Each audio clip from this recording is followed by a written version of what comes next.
So Megan, I have a question for you.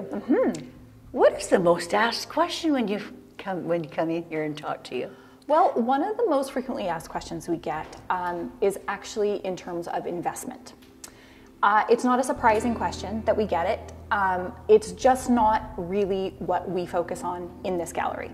So what we really focus on in this gallery, and I've mentioned this before when you've asked questions, is that we really want you to focus on something that brings you joy and happiness, because you're going to be living with the piece. It's not to say that some of these pieces won't increase in value after an artist passes away, which is what happens with a lot of art, but it's very much like the stock market. It does this. And there's no way to predict who's going to hit that after they pass on, and if the artwork is going to massively increase in value, and whose artwork isn't. There is zero ways to predict that. Right. You can have someone who we represented at the gallery, and their pricing is pretty much flat from the time they passed on to now. It's held its value, but it hasn't dramatically increased. We have others who the prices have just increased. We have others who were very high and have dropped. So there's no way to know that. It's very much looking into a crystal ball. So should that be my focus? Absolutely not. If you want that to be your focus, this isn't the level that you need to be playing at. So what level would that be at? Yeah, you want to be in the millions of dollars. If you're doing art for investment, you have to play with the really big boys.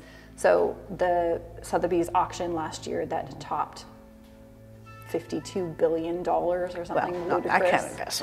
Yeah, but they had individual pieces that were over $50 million a piece. That's investment art.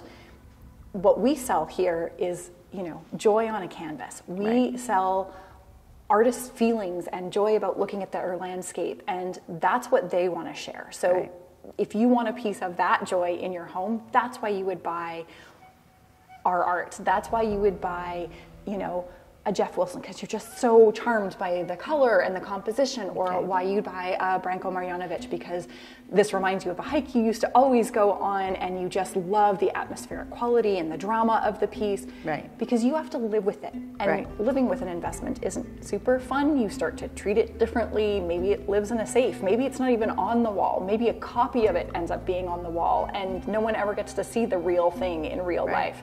That's not what we deal with. We deal with very tangible, very beautiful pieces of art that you're going to want to love and live with and share with your friends and your family, and that you want to sit in front of with your cup of coffee and imagine yourself in. Right. Thank you. Thank you very much for joining us today. This is Doreen Velin from YouTube, and I want to thank you for joining me. Also subscribe. You're going to see lots more if you subscribe. And go up to that little bell at the top right-hand corner. I just found out that that's a notification bell. So next time we do one, you'll be in the know. Thanks a lot.